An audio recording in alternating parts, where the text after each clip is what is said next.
And hello, everybody. Wow, that was fancy. That was fancy. We are live. Hi, Tim. Hi, Mike. Hi, Christelle. I'm excited to be here.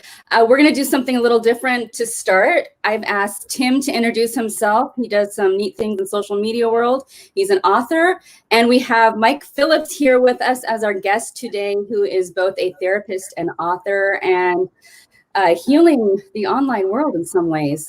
Tim, tell us a little bit about you, my co-host. I mean, this is why you need therapy, because you've forgotten what who your co-host is. Tell us about you. But no, I'm Tim Lewis. I'm the author of 7 books. I started off writing time travel and fantasy books, and my last book was Social Media Networking, which was talking about how to use social media for networking. So I interviewed people about how they've used social media to get job opportunities, get speaking gigs, and improve their business. I'm the host of the Indie Author Chat, Twitter chat on Wednesdays, noon Pacific, 8 UK time, and 3 p.m. Eastern time. And I'm also the host of the Begin Self-Publishing podcast, which hasn't had an episode for about 6 months, but yeah, has been going on for a while. And I live in London in the United Kingdom, and I write things on my board behind me every show. So it's look at that. So look for the good in every situation. In every situation. Yeah. So yes, and maybe, given that I've now mysteriously forgotten who Christelle is, you could introduce yourself, Tim and then you could introduce us to Mike, and Mike can introduce him, and then hopefully that will use the whole hour up, and this will be the easiest interview ever. About as easy as it gets. Tim is a brilliant social media person. He downplays what he does, actually. Tim has been my co-host for a few months here. Love working with him. I've known him for about 5 years. You can see we banter back and forth, and it's a lot of fun. So it's fun to have the UK voice over here in America. I actually work for a shelter here in San Diego, a homeless shelter and treatment center. I get to interview all of my friends and students who come into the center. They get to stay for an entire year. I love what I do. Prior to that, I've been in nonprofits in various ways, and I get to be home with my boys until I go back to work right now during this crisis that we're in worldwide. So I think I'll be going back pretty soon here. And then in my spare time, I get to work with Tim, and we get to interview some really neat people. Tim Sohn, hi, how are you? Tim Sohn, for those just popping in, please send us some questions, introduce yourself, but Tim Sohn is our favorite Duncan man who likes to join us and say hi. Hi, Tim. Hi, Tim. Our guest today, I'm so excited that you're here. We have a lot happening in the world, and I think that maybe you'll be able to help us shed some light on some of the aspects with mental health and trauma, help us kind of gauge our way through this, help us ask the right questions, and make treatment normal. Kind of normalize that. So if you'd be willing to introduce yourself, Mike, and tell us how you became a therapist, I'd be very interested in hearing that story. I'm Mike Phillips. I'm actually Canadian, even though I've lived in the United States for 30 years. So we have 3 different countries represented here, and that's wonderful. I've been a trauma therapist. I've been a therapist for about 36 years and a trauma therapist for the last 21 years, specializing in that. I became a therapist by accident, or maybe I should put it, I had no idea what I was going to do when I grow up. I originally started out to become a Bible translator. And I went to Bible college, and it's a long story, I won't bore you with it, but during a time where my wife and I were deciding to go to West Africa to work with the tribe there and to do translation work, our oldest son came down with juvenile rheumatoid arthritis. And so we, because of the amount of medication, the only medication at that time you could take for it was baby aspirin. And he took 24 baby aspirin a day while he had juvenile rheumatoid arthritis. And so we basically decided not to go overseas at that point. We took a small church in the mountains of British Columbia as a pastor. It was so small, they figured I couldn't hurt it. And so I went there to be a pastor, just to kind of, I hate to put it in these terms, but I was biding my time to get ready to go overseas. And then during that time, I began to notice that really I had a calling towards counseling and psychology in particular. So I started going to school for that. And it was during my one of the internships I did working with people in sex offenders in prison that I began to see that a lot of them had gone through trauma, and there really wasn't an awful lot written specifically about trauma. So I did more and more study, and at one point I decided to go into research about trauma rather than into therapy. But a whole series of events. The strangest part being that church that they didn't think I could hurt of 20 members grew to be 200, and they kept asking me to stay on, and I kept saying, but I'm not a pastor. I don't want to be a pastor. I want to be a therapist. And so I left there to go down to the States and finish up my education. And while I was down there, a small church asked me if I would help them out.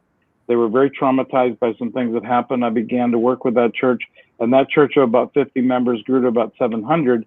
And once again, I said, I don't want to be a pastor. I want to be a therapist. So I decided to be both. So for about the same amount of time I've been a therapist, I was also a pastor.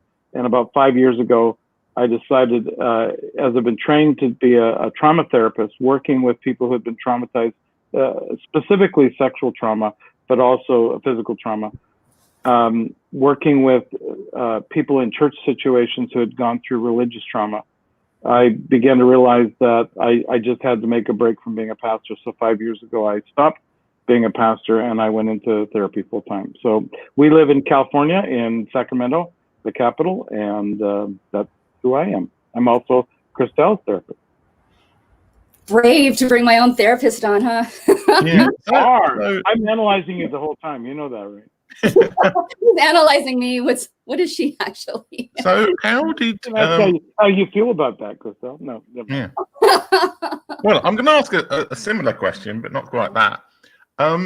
Christelle, how did you? Because you live in San Diego. You've always, apart from brief flurries up to Minnesota, like you've always lived in San Diego.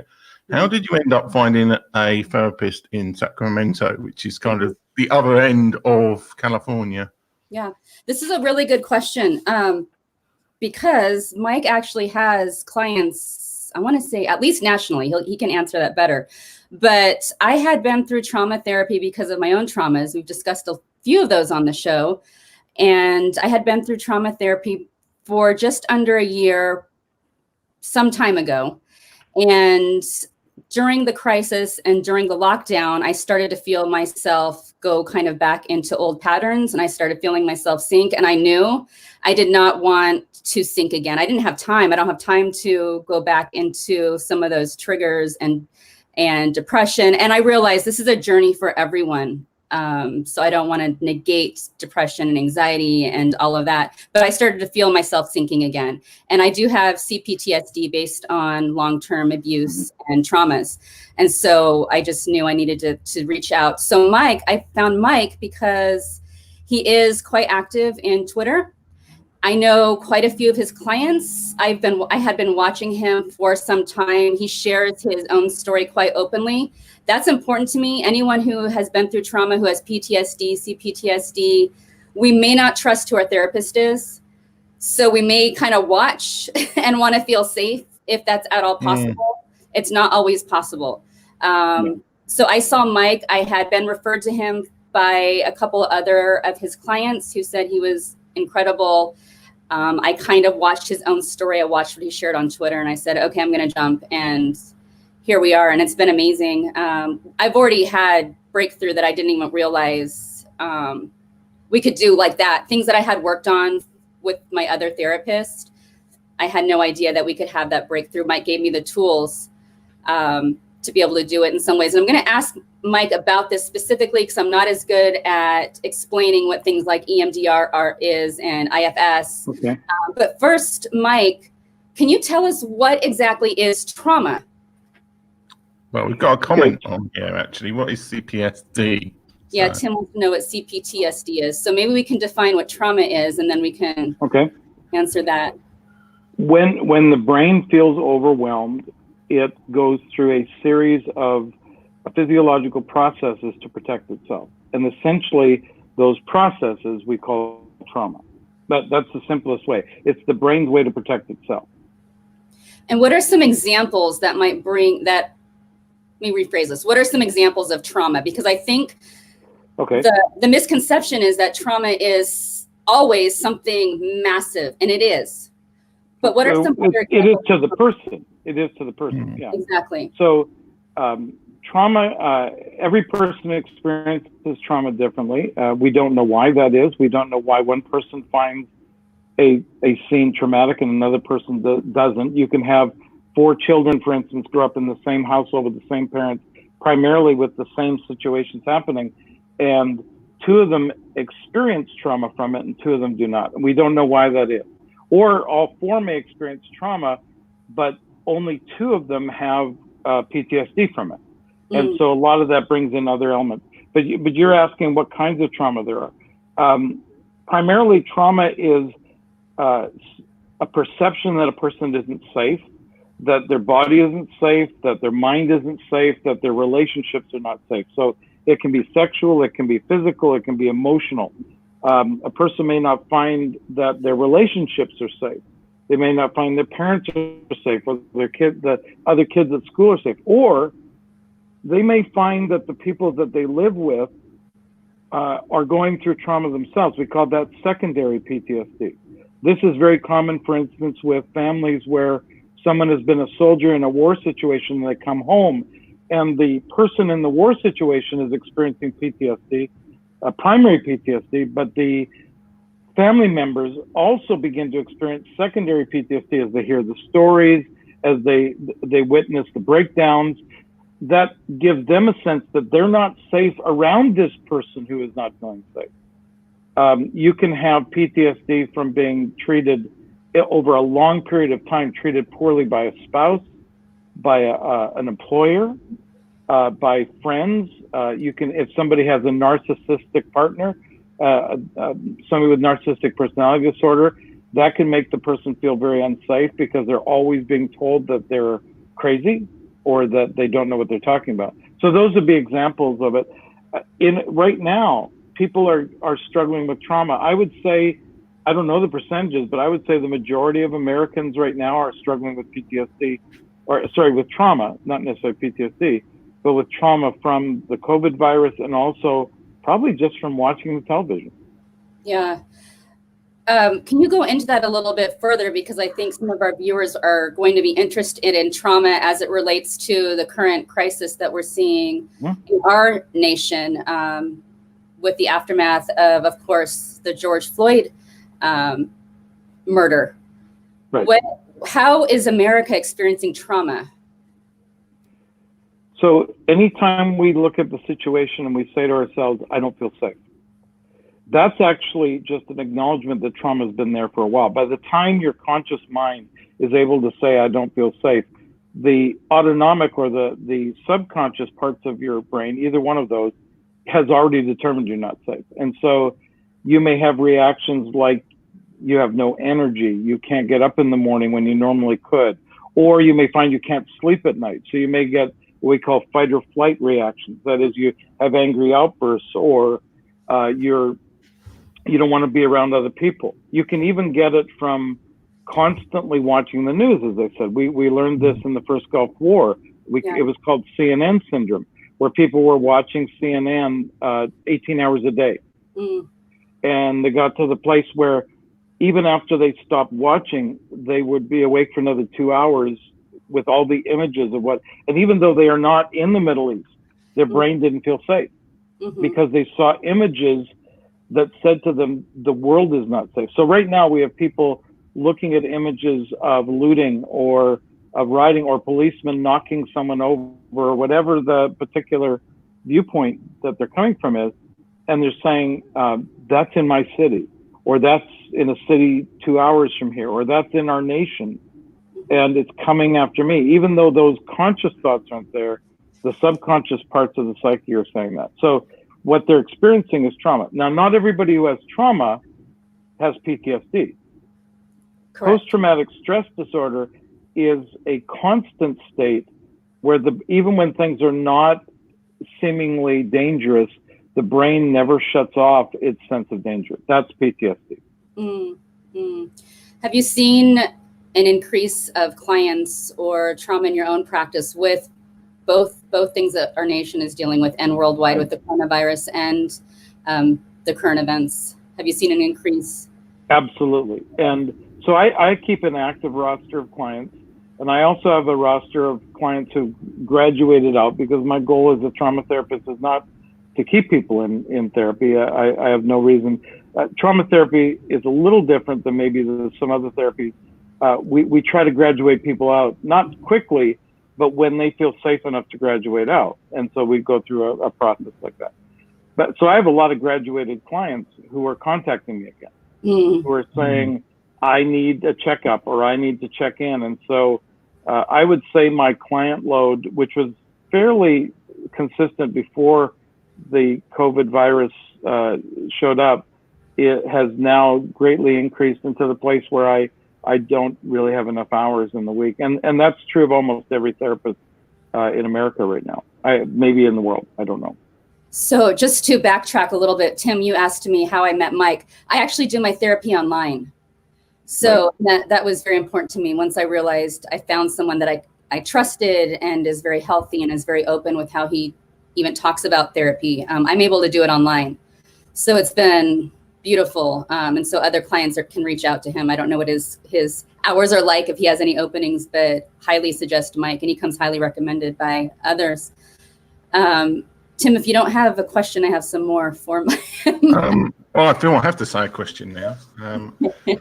I think we need to be careful here about using acronyms and things and not explain them.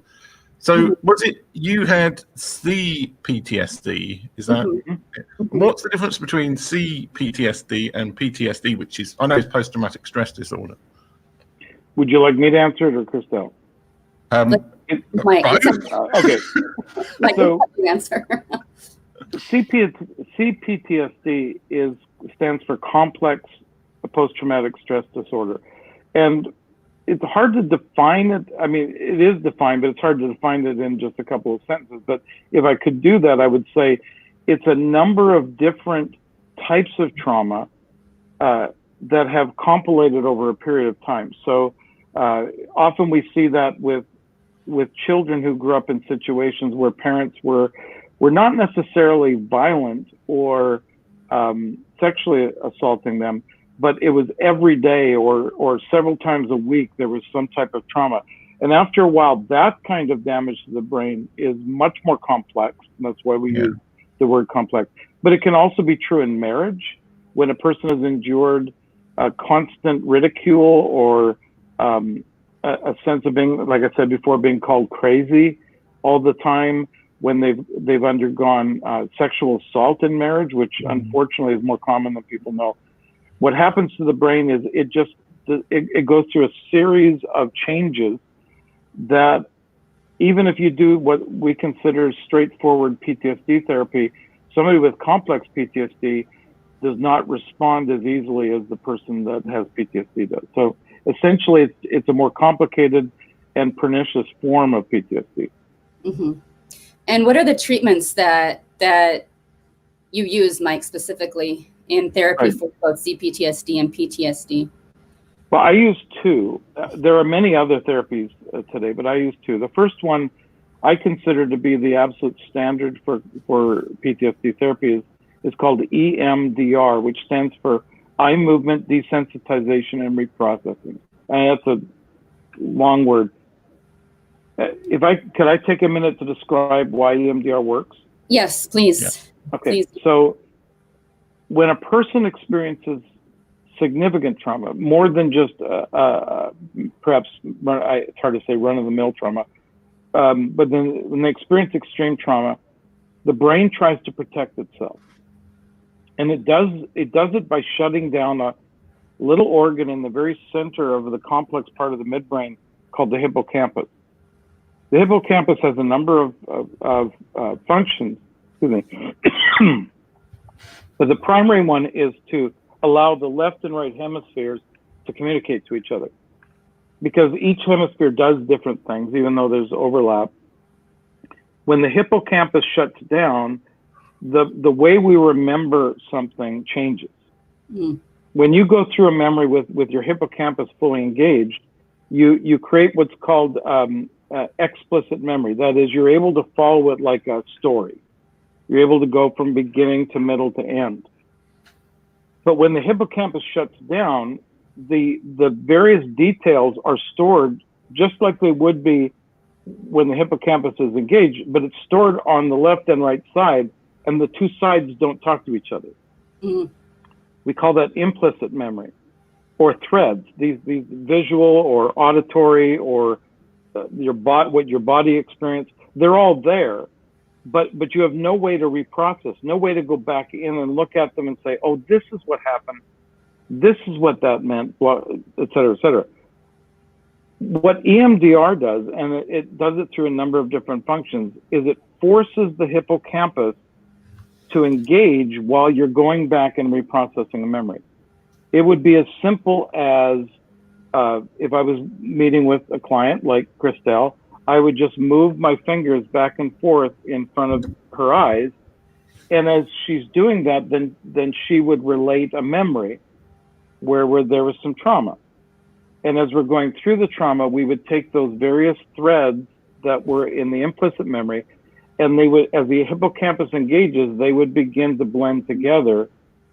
And we're not entirely sure why, but the trauma in that memory, the intensity of it begins to decelerate. And the person can begin to, sometimes for the first time, look at the memory without freaking out.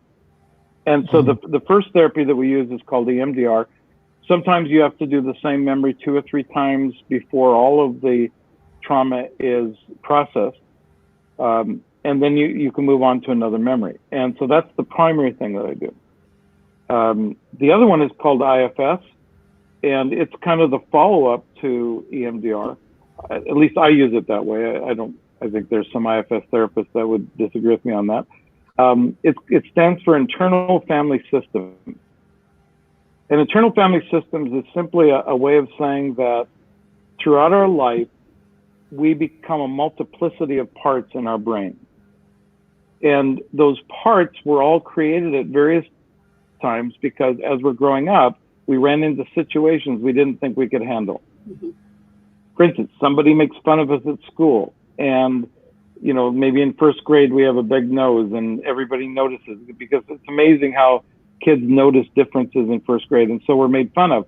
So along the way, we found that if we made fun of ourselves first, nobody else does. Mm. And we still remain part. So we developed this clowning part of our psyche, and that part remains there for the rest of our lives, that performance or clowning part. So we may be in our 30s and we're at work and we're beginning to feel self-conscious about a performance review, and all of a sudden we find ourselves joking about it and laughing and becoming really emotionally dysregulated. But as we do that, we start joking around, and it's really that clowning part or that performance part that's beginning to act, the performer part acting up. And we may actually have dozens of these different parts.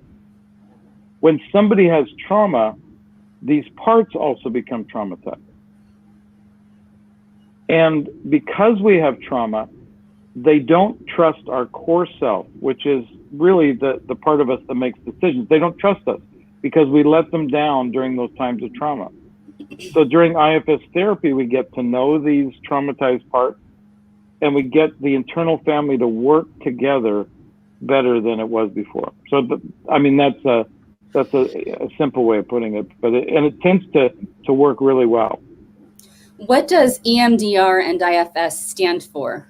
What do the acronyms stand for? EMDR is eye movement, desensitization, and reprocessing. So there's 2 stages to EMDR. We desensitize the memory by either moving fingers in front of a person's eyes. Some have a light bar. Some will tap on shoulders or tap on the knees, or any way to get the brain, the hippocampus, going bilateral, that is, going back and forth. We'll force it while you're recounting a memory for the hippocampus to remain engaged. So that's EMDR. Then the second part, reprocessing, is then once the emotional level has dropped, then we go back in and we say, okay, what what did we take out of that memory that we want to change? Like we may have a child that went through sexual trauma may think it was my fault. That's why Uncle Joe did this to me, because I did something wrong. So then after desensitizing the memory, we go back in and we say to that little girl, it's never your fault. It can never be your fault. And all of a sudden, 40 years of believing that everything's her fault, all of a sudden just starts to dissipate, just starts to leave. So that's what EMDR is: eye movement desensitization reprocessing. IFS stands for internal. That means the inside of the person's psyche, internal family system. So these parts all form a family, and like any family, we have to help them get along with each other. Mm-hmm. Yeah, and just so our audience knows, I've done both with Mike. I've done EMDR and internal family systems therapy. I'm saying that right, correct? You're better at describing it than I am. But I've done both with him, and I've had a lot of breakthrough, if that's the right word, in both. And I have a journey. It's a journey for all of us. And in the midst of CPTSD, PTSD, we deal with depression, anxiety, and the EMDR and IFS has helped me a lot in both. And again, it's a journey. And Mike, you have, I had a question for you. You have personal experience with trauma. Are you willing to tell us a little bit about Sure. your personal experience with trauma? I have 3 significant trauma periods growing up. The first one was when I was 4. My mother, they thought she had a nervous breakdown. What it ended up being was rheumatic heart disease. But she had 3 children in 30 months and then got rheumatic heart disease. And for some reason, they didn't diagnose it correctly. And she ended up in a mental institution for a year. During that time, my father, who was also an alcoholic, decided he couldn't take care of us. So my brother and I were placed in foster care for a year. And during that year of foster care, I experienced a number of abuses, sexual abuse, physical abuse. I really didn't understand at the time why my parents had dropped me off at this group home. I also felt responsible to take care of my brother during that time, who was a year and a half younger than I was. And that created all sorts of these trauma parts that over the last 8 years I've come to know. I have a responsibility part, for instance, that was developed when I was 4, that says I have to take care of everybody. That part was hugely traumatized, not actually by anything that anybody did to me, but by a very unusual memory that I had to do EMDR for, where I asked the person whose house we were staying in if I could run the bath for my brother. For some reason, they said yes. I was 4 years old, and I ran the bath, and I forgot to turn the cold water on. I just ran the hot. And when it was about half full, my brother jumped into the bathtub and scalded his legs, everything from the waist down, scalded, had second-degree burns. In my 40s, when I would have a client go through a difficult situation, I would start having this terror that would grip me so strongly that at times I couldn't breathe. It was that hard on me. And so my therapist walked me through EMDR. We were able to desensitize the memory. Then I was able to get in touch with this responsibility part and let him know that he had been working so hard for all these years that he could take a break. And that he didn't have to be responsible for every client, for every person that I came to know. It was like my whole world came alive. The second period was when I was sexually assaulted by a babysitter at age 8, and went through all of the anger and a lot of some strange sexual development problems that I had. And then the final thing is when my father passed away when I was 15. And I was thrust into a role of caring for the family again. And I developed some dissociation that lasted for about 10 years. Went right through into the beginning of my marriage, right into the beginning of being a pastor, studying to be a therapist, and then finally eased up. But all of those things I had to go through therapy for within the last 15, 20 years. Yeah, that's significant. Yeah, I mean, a question I have taken things a bit further out, but related to the Okay. same topic. What would you say are signs that people have got trauma and other issues that they're not dealing with, that maybe they should look to see a therapist for? And Right. also, what are the signs that, what happens to people who don't deal with their trauma, either themselves or with a therapist or other things? I mean, it's a million-mile out question in a way, but well, but those are great, Tim. Those are wonderful questions, because that's actually what people are asking, right? How do I know that I have trauma that needs to be treated? You know, for instance, you have soldiers that go over into the battlefield. 40% of soldiers come back with PTSD, but that means 60% don't. Yet virtually 100% of people in a battle situation experience some kind of trauma, but not all of them have to be treated for trauma. So that's what I'm saying. It's a very valid question. I think what the very simple things that people begin to notice is trigger points. That is, they begin to have emotional reactions to things that most of the people around them are puzzled by. Why are you getting so upset about this situation? Why, or the opposite, why do you have no reaction to situations that the average person has significant? For instance, a loved one dying, I have no reaction. Or going into the store and hearing an announcement over the speaker, and all of a sudden you just feel anxious and can't understand why. So we call mismatched emotions. So emotions don't fit the situation. Another one would be where there is persistent thoughts that just won't leave. That is, you're a loser. You'll never do anything right. No one will ever love you. A very, very powerful, polarized thoughts like these are very much a sign that some kind of traumatic behavior has been enacted upon you that you've experienced. Another one is what I call, do I have a sign on me? That is, you begin to see the same thing happening in relationships over and over and over. You know, often, please lie to me. Do I have a sign on me that says, please lie to me? Do I have a sign on me that says, please cheat on me? Because the same thing, and you say, well, that's other people. I said, yes, but take people who have been traumatized by a parent, who have been, especially by a parent who is a narcissist. It is amazing how many children with narcissistic parents end up marrying narcissists. There just aren't that high a percentage of narcissists around that it should be possible. And then they divorce that person and then marry another narcissist. How is it? It's because trauma has so affected their brain that they go looking for something that actually ends up being attached to a narcissist that somebody who had not gone through trauma would not put up with. So those are some signs that a person has been traumatized. Obviously, chronic depression, chronic anxiety would be symptoms of it, especially the person who never feels safe. That would be a very big sign as well. Now, you asked a second question, Tim. I can't remember what it was. Well, I think you said that, and like basically, what happens to people? What can happen to people who don't deal with their PTSD? Oh, yeah, PTSD. Right. So if PTSD, like I said, simply means that the entire brain has been affected by the trauma, that it doesn't let up. If you don't deal with that, your inner parts, those parts of your psyche that were created to deal with it, become more and more polarized from each other. You find that your behavior becomes much more erratic, that your relationships fall apart much more, not easily, but in a much more dramatic way. You find that the things you're trying to achieve in life, you can't. But even more so, you start seeing symptoms of disorders.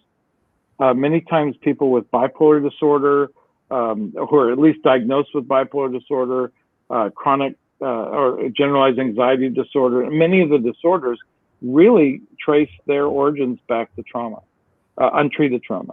That's not to say you can't have those disorders for other reasons, genetic reasons. But I would say that, for instance, there's a book called The Body Keeps the Score.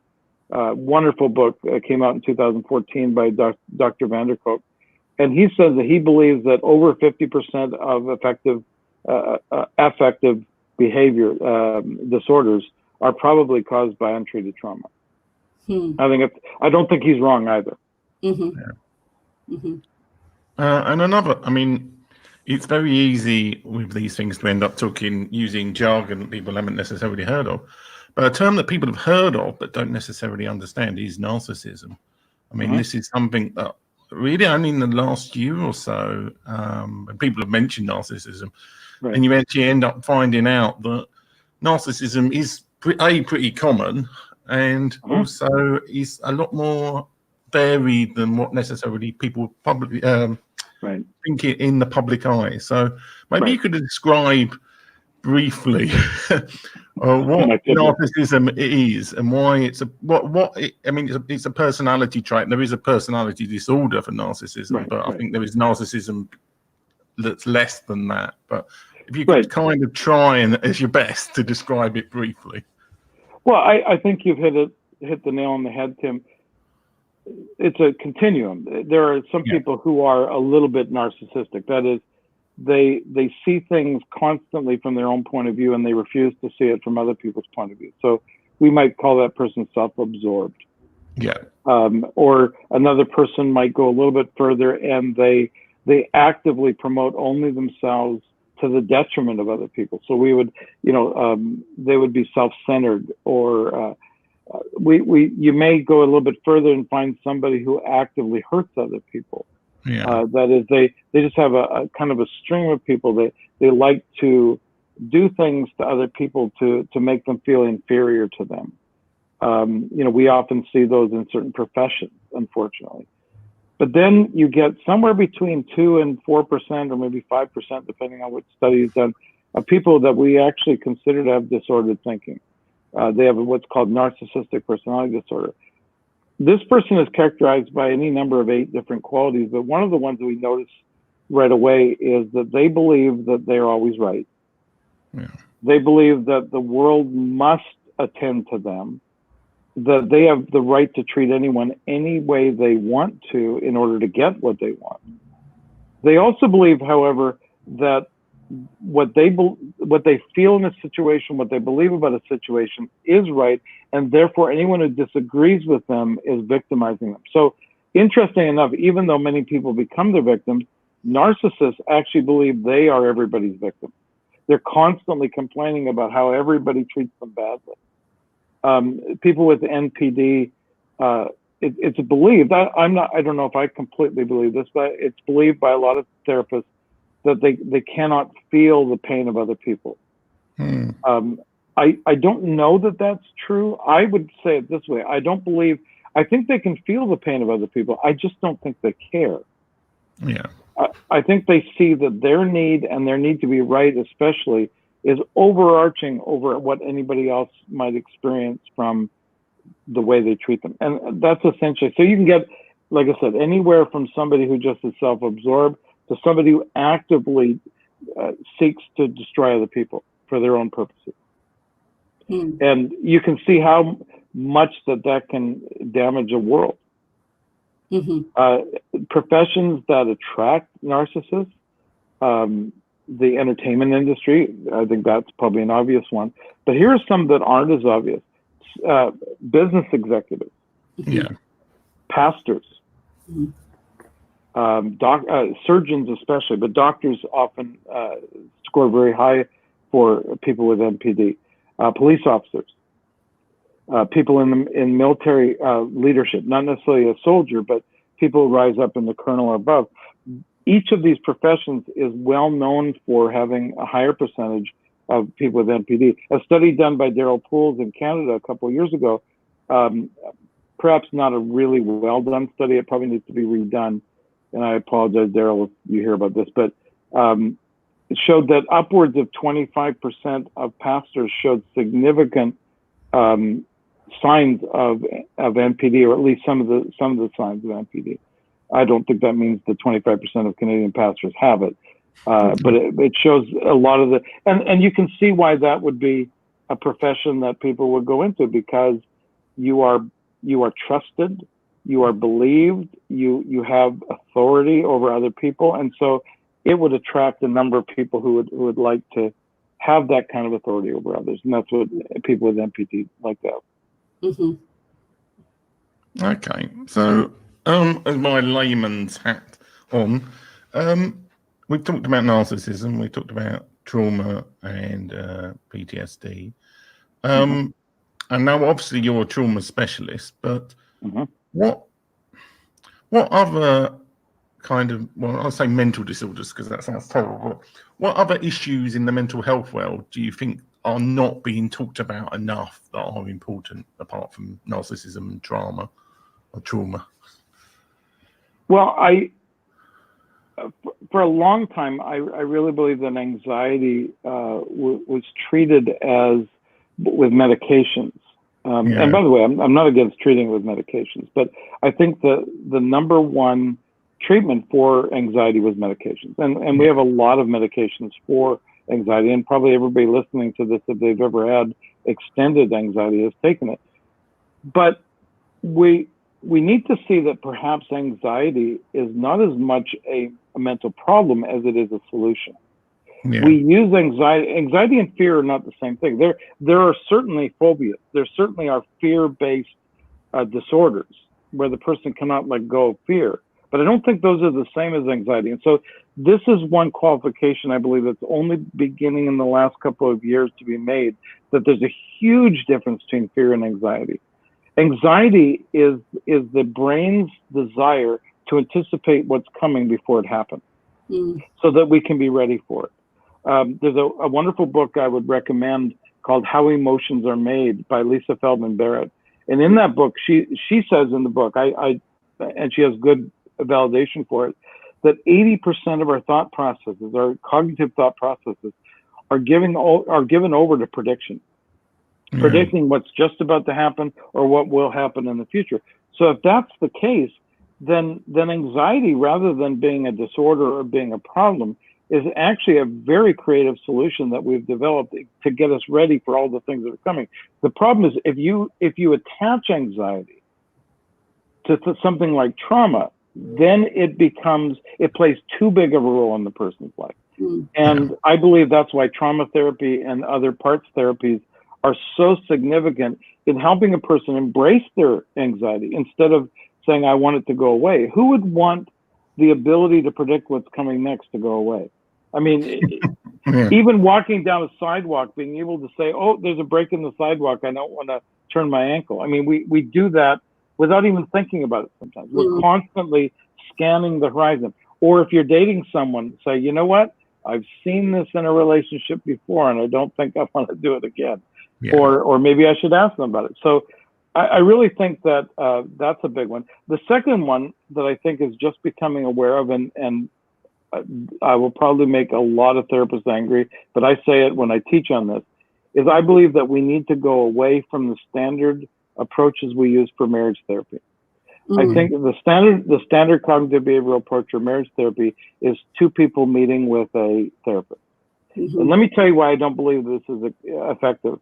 Because when two people who are in relationship, doesn't matter if they're married, but two people in relationship with each other come to a therapist, each one of them is in a different relationship. How the one person sees the relationship is completely different than how the other person. They're in different, complete relationships. And now they're talking to a therapist and they give this viewpoint to the therapist, and the therapist has to try and sync together these two completely different stories, and they can't do it. So what happens in the therapy process is the therapist, the only option they have is to believe one person more than the other. And what happens to a couple? You can tell me, what happens to a couple if you're going to a therapist and both of you know the therapist is believing one of you more than the other? What happens? Well, I have dealt with that in my own life. So yeah, it's very unhealthy. It's one-sided. Right. So the person, go ahead. Well, I was going to say that they're either going to pick, in quotes, the right side or the wrong side, or if both parties are to blame, they're going to get it totally wrong. So yeah, right, exactly. So the person who's being believed is going to feel vindicated, and won't necessarily change some of the things they need to change. The person who doesn't feel believed does not feel vindicated, and so they're going to bail out of the process, and they're no longer going to be as vulnerable as they need to be. And so what I believe is much more healthy is for people with marriage problems to see different therapists.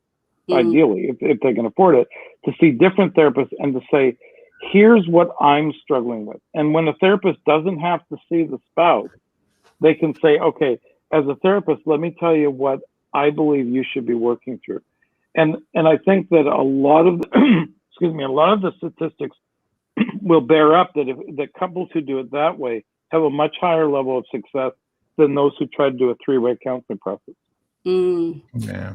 And I think possibly, and you can speak to this, Mike, you risk further abuse in unhealthy relationships if you're in the situation that you just described. You're seeing the same therapist who wants to do the talk therapy.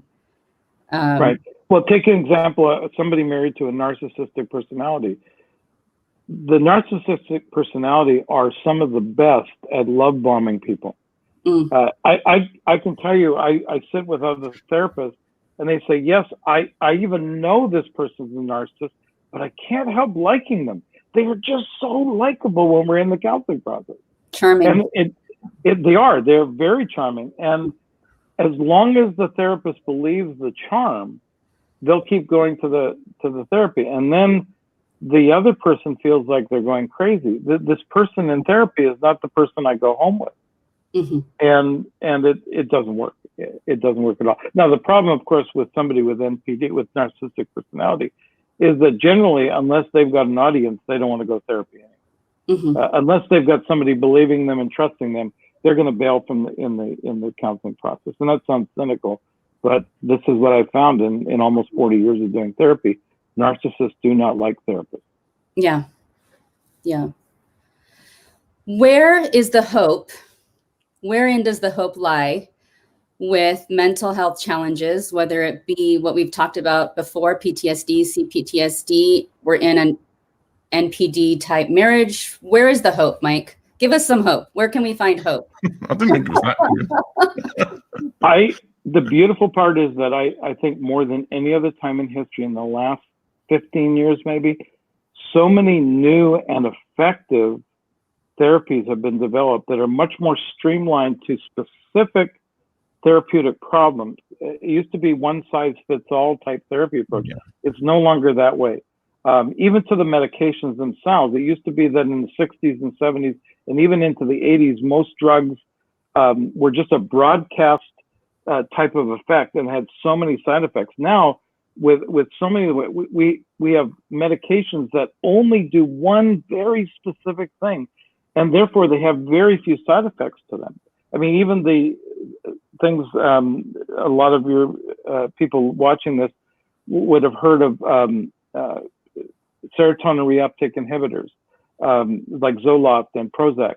But even the way they're designing those, the amount of people having side effects from those compared to even 15 years ago is like 1/10 the amount. And that's just in the medication side. With the therapies, parts therapies, and specific therapies related to learning about how you're using anxiety, how you're using depression. Everything's changing right now. I think the hope that I can give to people right now is there's a therapist out there who can help you. It doesn't matter what you're going through. There is a therapist who can help you. But don't necessarily just take the first person. You know, I think that you need to shop around to find the therapist that works best for you. Where can we send our viewers? Where is a good place to start looking for a therapist, especially as it relates to trauma? Right. So Psychology Today, I mean, I don't get paid by them or a plug, but Psychology Today hosts a wonderful database of therapists in every city in America. The other side of it, of course, for if people have a medical plan in America, they can go to their medical plan, and compared to even 15 years ago, most medical plans now are required to have trauma therapy as part of it. And in fact, I would just go straight to EMDR. If they have any trauma in their background, start with eye movement desensitization and find a therapist within their plan. The other thing to point out is there's a lot of people who are in rural areas and don't have a therapist near them. Telehealth, that is doing it online. Christelle, you can talk about it from a client's point of view. After a few minutes, you forget that you're even online. And a lot of my clients have said that. They recognize it for the first little while, and then all of a sudden they forgot. It's like they're in the same office with the person, especially if the therapist is is trained for telehealth. Would you agree with that, or would you see it differently? Oh, I agree 100%. And for me, the biggest thing that I was looking for is feeling safe. And I would assume across the board, that's what those of us who are wanting to heal from trauma are looking for. We want to find a therapist that we feel safe with. Again, it took me months of kind of watching your own, what you do online, and then having people recommend you. So maybe you can talk about this too, but when we find a therapist, maybe look at their recommendations, their stars. I don't really know how that works, but kind of see what they're about. If you find a therapist, look to see if they are telehealth certified. A lot of them will put it right there on their bio that they're telehealth certified. The reason you're going to start seeing this, if you haven't seen it before, is that during this shelter in place, a lot of therapists scramble to get telehealth certified. It actually doesn't take that long to do it. It takes maybe about 10 hours of online training to do it. And if it's a therapist listening right now, please get telehealth certified. There are so many people, like you said, Christelle, especially if they have sexual trauma or never trusted being with a female being with a male counselor, or a male being with a female counselor, never felt safe. The distance that's created, the safe distance that's created by doing it online, actually helps some people settle down in the counseling process. Yeah, and to answer your question, I don't think I fully answered it, but yes, it's like being in the same room in some ways. I didn't feel any kind of disconnect at all, and for me, it had more to do with the tools that you gave me. And in EMDR and IFS, we create a safe space as well, so it felt very safe for me. And I think I think it's a big question, is people are afraid they're going to go into their old traumas and be re-triggered. And re-traumatized, re-traumatized. Trauma trained specialists are trained beyond anything else with this one principle: do not let your clients be re-traumatized. So for instance, and we're not going to go into details, but when you and I did the EMDR together, we took all the steps necessary to make sure that if there was even the beginnings of re-traumatization, you had an escape route to get out of that. Correct. And so it feels very safe. For me, it felt very safe. The entire process, we create a safe space. And that is why specifically we look for trauma therapists when we have been traumatized, because they are the only ones who are able to work with CPTSD, PTSD in the way that we need to heal. And like I said, I've seen so much breakthrough in just the few weeks that I've been with Mike.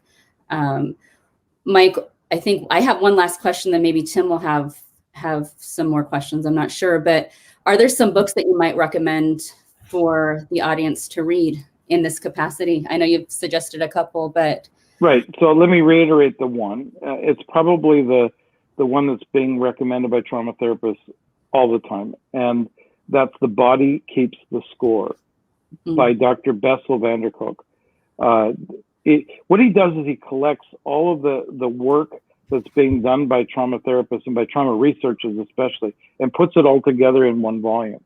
So he deals with basically every type of trauma. He explains what happens to the brain with different types of trauma, and then he looks at all the most well-known therapies. The one I didn't mention because I'm not certified is somatic experiencing. Peter Levine would be the person and that would be the second book, Waking the Tiger, Peter Levine's book. I highly recommend that one. It gives a lot of background to what people experience during the traumatic.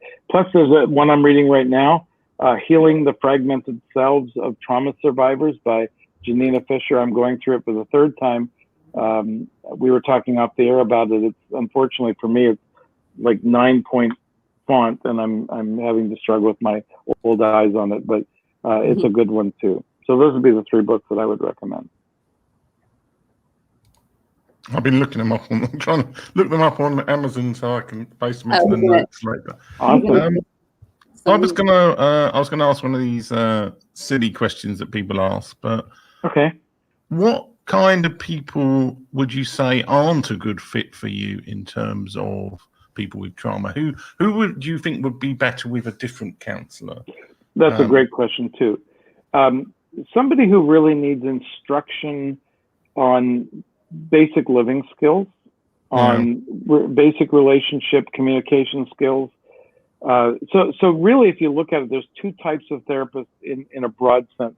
One is called a non-directive therapist. A non-directive therapist there is to listen, to make sure that you feel heard, that you feel validated, and to feel like that you are not crazy. Okay, that is maybe in all this process of talking about trauma therapy, I might come across as with the idea that I don't believe in cognitive behavioral therapy. I do. I think it's a wonderful thing for most people. It's a bedrock for a lot of people, but it doesn't fit well. The trauma therapists are what we call directive therapy. That is, as a trauma therapist, I do a lot more talking than a cognitive behavioral therapist will. I help to direct the person towards healing and towards restoration. For some people, if they came to a trauma therapist, they may find it abrupt. They may find it to be, I've heard people say to me, I don't feel like you heard what I was saying. And I said, then I understand that, then maybe what you need is a different type of therapist. Trauma therapy is a specialized field. It's not the same as a generalized therapist.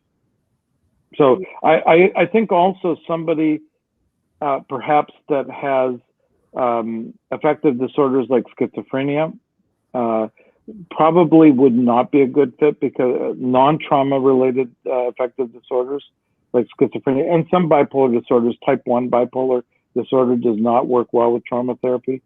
But type 2, that is intermittent bipolar disorder, does work well with trauma therapy. So I would recommend it for a type 2.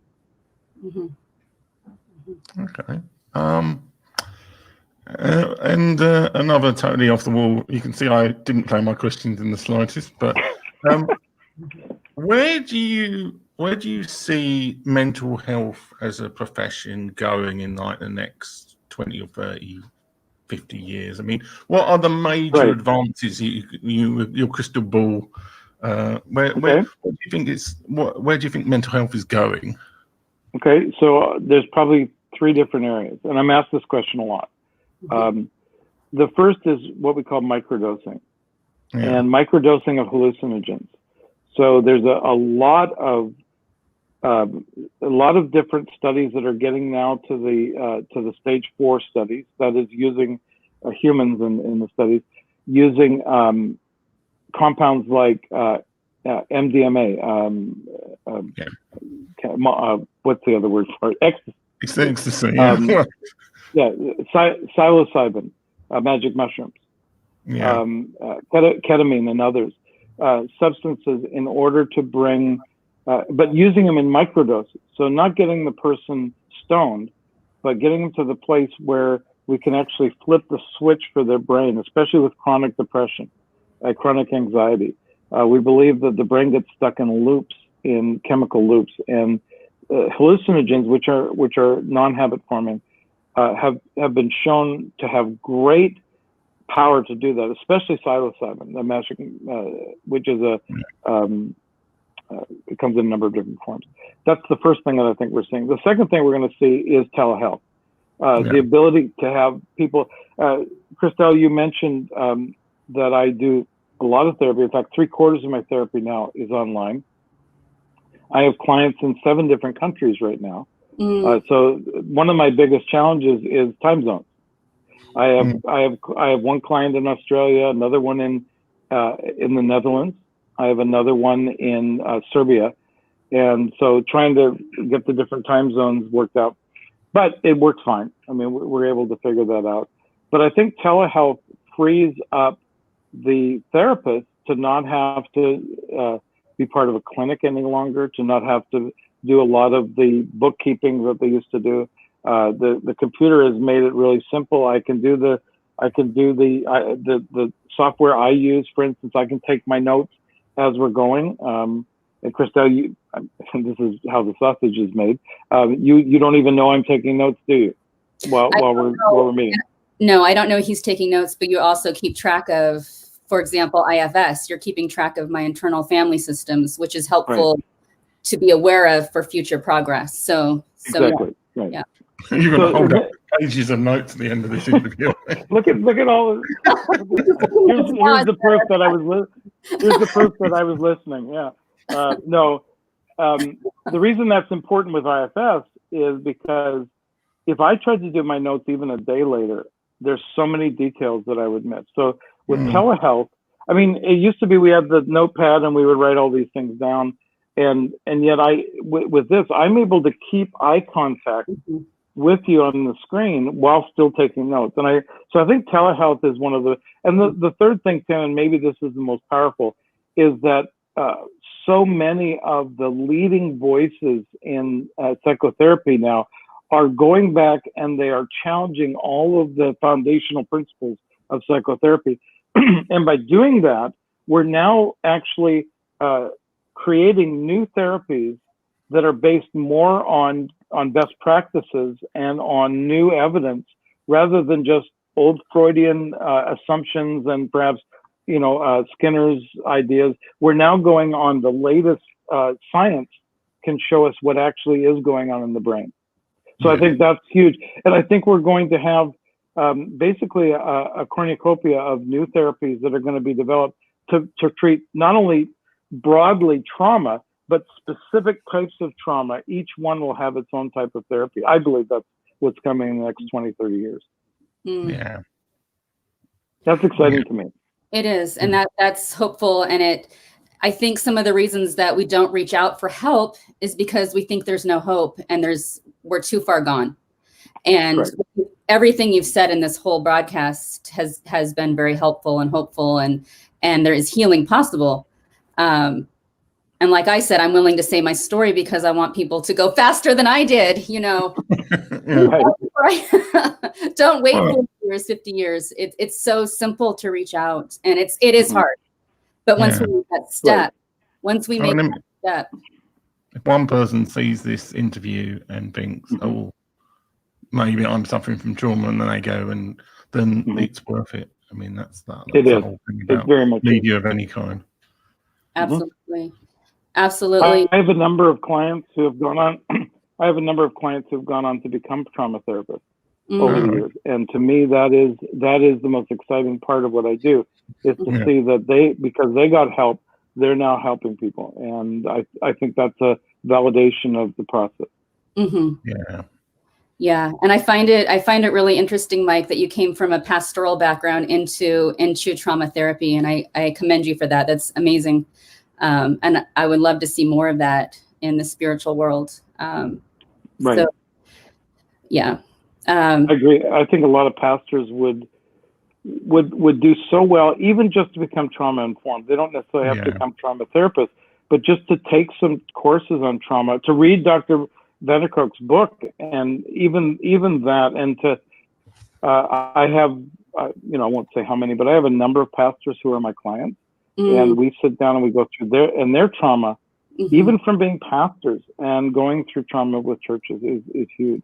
That's a whole different, that could be a whole broadcast right there. You could do a whole other broadcast on that alone. Pastors and their own trauma.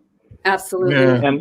And because of their trauma, they're not able to minister in a way that other people would find effective. And I hope to help release them to that. Yeah. Mike is an incredible resource here for us. Thank you for coming on, Mike, and giving us so many resources and recommending books and just telling us your own story. I think the more we get the word out, the more people will realize they can reach out for help. And it's not as hard as it seems. Where can we find you online, Mike? Twitter would be the best place to find me. My Twitter handle is @SacWriter, SAC, and then WRITER. Believe me, everybody finds me under that name, so that's the easiest way. My blog is Mike and Sac, SAC. I'm in Sacramento, that's why the Sac keeps showing. MikeandSac.com is my blog, and I do go through a lot of varied subjects on there, and some theological and some related to trauma therapy. So it's a mixed bag. Okay. It's worth reading for sure. So we'll put your links up here in our comments, and we'll share them across Twitter. Tim, Appreciate that. did you have any closing remarks? No, I was just going to thank Mike for being a fabulous guest and go through the Thank you. anxiety of getting ready to play the outro video. And a big thank you to our yeah. viewers. Thank you to our viewers for Great. watching. And Thanks a lot, guys, and thanks a lot, Mike. thank you, Mike. Okay,